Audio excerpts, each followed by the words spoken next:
Thanks for watching Afternoon Live. Our next guest says it's not possible to have too many leaders because the world has too many needs. Here to share more about how we can make a positive impact, we welcome the author of the upcoming book, A New Breed of Leader, Cynthia Rivard. It's so nice to see you. Thank you for having me, Hannah. I'm delighted to be back. Well, let's talk about the idea of a lot of us like to place blame, right, on people that we think are leadership figures, but we can take some ownership too, right? Absolutely. There are just way too many people, and I was going to say of us, because I've been one of them, that are in denial when things get rocky, and it's a human instinct. We go into denial, or we freeze with just an inability to think about what we could possibly do to help. And it's easier to blame others and, throw shade, as they say, than to try and come up with ways we can help and contribute. Tell me about a micro leader and what does that concept look like?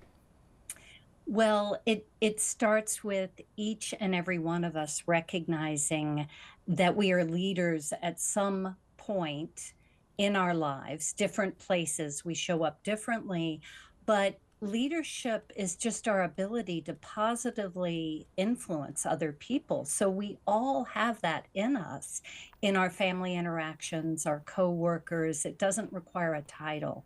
So we need to reframe this concept of leadership and how someone has to give us permission or a title, because we all have influence over the people in our network. And when we recognize that, then we can go another step and recognize that all of the people we know have leadership in them. And think about the ripple effect we can start if we all act on something we're passionate about. Just take one small action and then inspire the people we have influence over to do likewise. Yeah, that inspire makes them. the big problems a little bit less intimidating when you think about one person at a time. Tell me about the concept of inner peace and how that connects with this, because it's kind of an interesting connection. Well, it all starts with peace. We want peace in the world, right? And it's not just wars. There's a lot of conflict and dissension.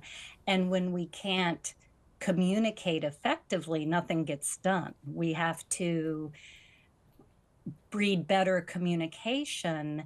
And it starts with ourselves, internal peace, regulating our emotions so that we can think adequately and speak diplomatically and listen with compassion to what other people with different perspectives have to say. We can't have progress if we're not willing to listen to other ideas and try and broker consensus. Do you find that that's a big challenge sometimes, the listening aspect? I'm sorry, I wasn't listening. What was that?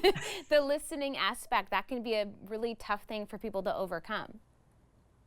Absolutely, because we get caught up in our own beliefs and wanting to make a statement and convince someone of something.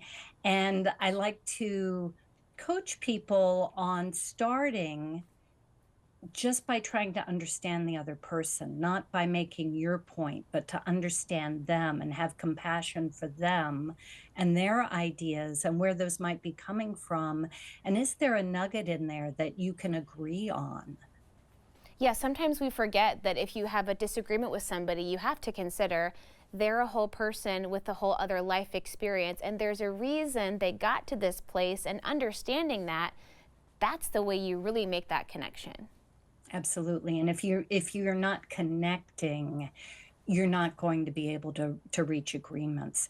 And the most complex problems that we come up against, there's no one right or wrong, black or white answer. So fighting to be right isn't going to get us anywhere. That's true. And do you find sometimes people too, they get so overwhelmed, they kind of disengage and say, well, I can't do anything about that. I'm just one small person. But that doesn't get anything done either. Absolutely. And the thing is, when you start to take any kind of action, it's so much more empowering than staying in that freeze response and feeling like you can't do anything. Just a small action, reaching out and having a conversation with a friend, someone you're comfortable with, about brainstorming about something you're passionate about, or making a small donation somewhere. Any small act will make you feel empowered and more in control and able to do more. Those are great, simple first steps anybody can really take. It was so nice to see you. Thank you so much for chatting with us today. Thank you for having me. Of Appreciate course. it. Have a great afternoon. You too. Cynthia's upcoming book, A New Breed of Leader, will be available next month. We'll have more information on our website at katu.com.